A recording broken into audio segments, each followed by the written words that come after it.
환경교육이라고 하는 것을 저희는 여러 측면에서 이거 융합적 교육으로 여러 분야에서 아마 공통적으로 가르치지 않으면 안 되는 내용이라고 생각합니다. 예를 들면 뭐 국어 과목이라고 해서 환경 얘기가 안 나올 수가 없는 것이고요.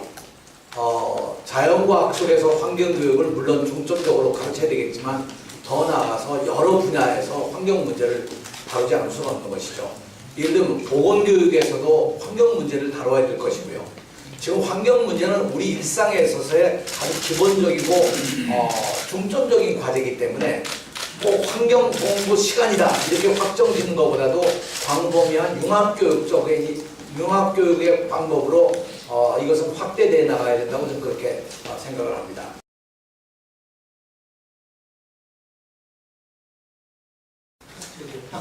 학제 개편은요. 네. 저는 이게 국가교육회에서 이것을 심의하게 될지 논의하게 될지 모릅니다.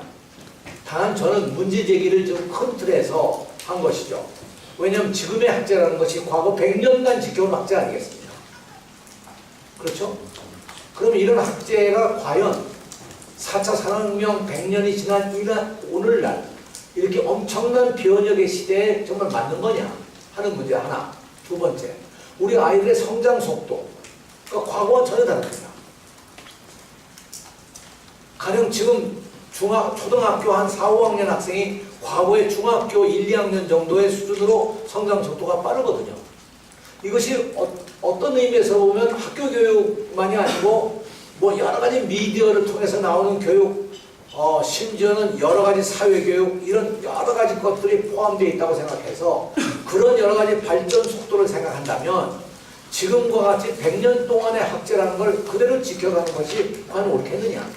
그걸 뭐 내년 후년 금방 바꾸다면 문제가 있겠지만 저도 2030년을 내다보고는 다시 말하면 내년도부터 초등학교에 들어갈 아이들에게는 2030년도에 꿈꾸는 새로운 시대에 어떤 맞는 교육을 해줘야 그 아이들을 건강하게 국가가 책임지는 교육을 해줄 것이 아닌가.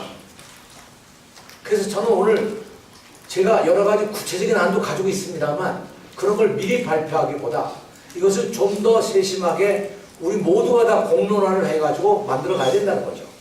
여러분 생각해 보세요. 당장 앞으로 5년만 돼도 엄청난 로봇의 지배 시대가 올 겁니다.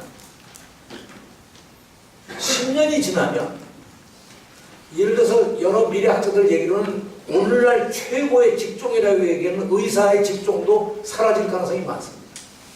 의사보다 훨씬 유능한 닥터 왓슨 같은 이 인공지능에 의한 의사가 출현할 가능성이 대단히 높습니다.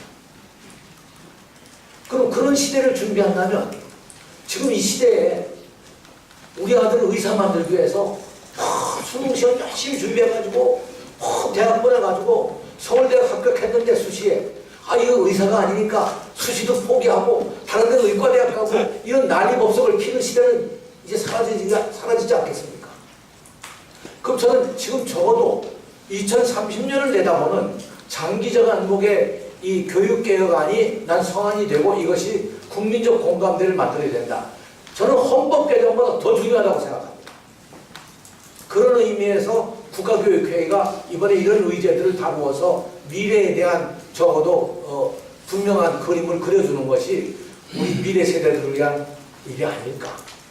또 그렇게 되는 것이 우리 아이들을 위해서 국가를 위해서 사회를 위해서 건강한 교육이 되리라고 이렇게 생각합니다.